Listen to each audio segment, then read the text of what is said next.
Kalamazoo was holding fights, hosting fights. The community just seemed to be very receptive to boxing.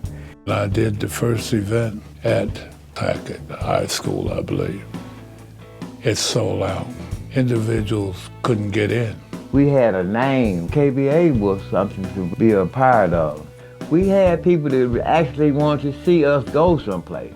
The Kalamazoo Wing Stadium had game here, the hockey stadium, and we began to have fights out there. We would come out there and the whole crowd of people could recognize you as an amateur fighter. And they would know Mr. Bridges by name, they would know us by name. You didn't know anybody else in that whole arena, but that made you feel so good, you know? For my first fight, I got into the ring at Hackett High School's Freeman Gymnasium in late April of 1968, and I fought a gentleman by the name of Sonny Jordan. I not only knocked him out, but I knocked him out of the ring. And what a way to come into the boxing game. I heard about a boxing team downtown Kalamazoo, and I heard it was coached by a gentleman by the name of Eddie Bridges. And he put me in the ring with his top fighter by the name of Arnold Mackey. Arnold and I went 3 bloody rounds of boxing.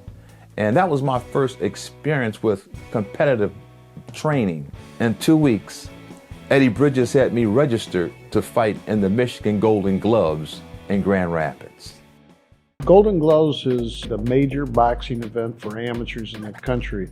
It's a very coveted title to win, and they can progress on through the novice class up to the open class. Then once they're in the open class, they qualify for the national championship competition if they win the state championships. We escalated a lot of us from the novice right into the open. I remember the first time I fought a man with hair on his face. I said, I'm getting ready to fight a grown man. And I won over this grown man. You know, say, hey, fought in the Golden Gloves. And that's something. Because whether you win, lose, it means you competed. And people respect that, I believe. The Golden Gloves was held at the Civic Center. It was old. They held 5,000 to 6,000 people. We were fighting guys from all over Michigan. Our family would go, my mother would go, my sister was giving them somewhere to go, something to do. The crowd was so big, you know, you just start sweating and all the adrenaline be running. I lied about my age when I was 15 so that I could fight in the Golden Gloves, and we were in a different district from Kalamazoo. I never fought anybody from Kalamazoo in those Golden Gloves. Now I will say this, I fought some guy, Julius Foster, I think his name was. Lionel Ford from Kalamazoo, he's fighting with a broken foot, okay? And he wins, not only beats the first guy he fights, but then he just tears Foster up. My next 2 years, I was a state finalist in both years, won the 1972 Michigan Golden Gloves in the 165-pound weight class.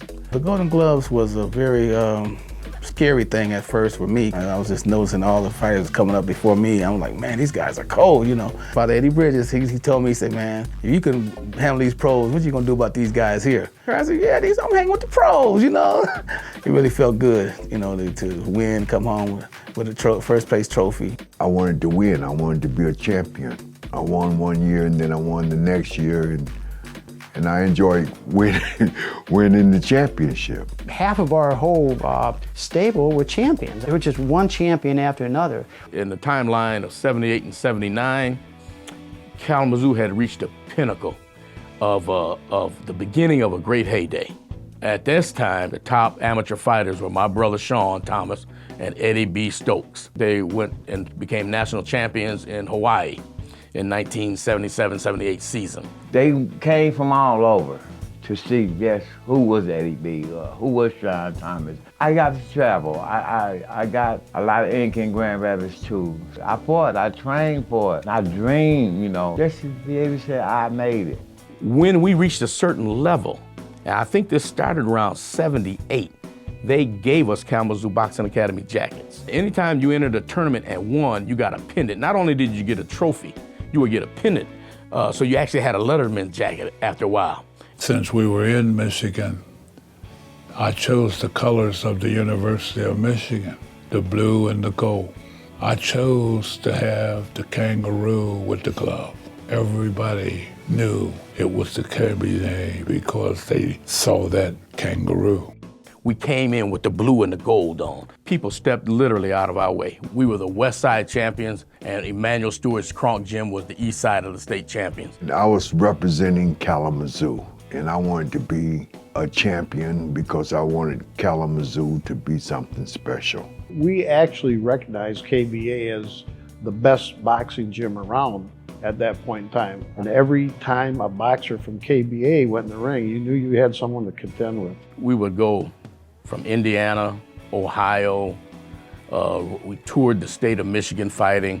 It got to be a big deal to have Kalamazoo fighters showing up. Fighters look forward to going home every day and reading the newspaper, picking up the Kalamazoo Gazette, and reading what we had done. You could always catch a highlight in the newspaper from Jack Moss, you know, and so we all began to feel good. In the Kalamazoo Gazette, they had a photograph of me when I knocked Sonny out. So that was big for my ego. I was 16 years old at the time. The Oliver Lewis's, the Lionel Fords, Courtney Hoopers, they are the catalysts that made Henry Grooms to have opportunities to make the KBA become nationally famous. I was a 3-time Golden Glove champion, something that I will always be able to hold on to. Nobody can take away from it. To have your hand raised in victory is the greatest feeling of all.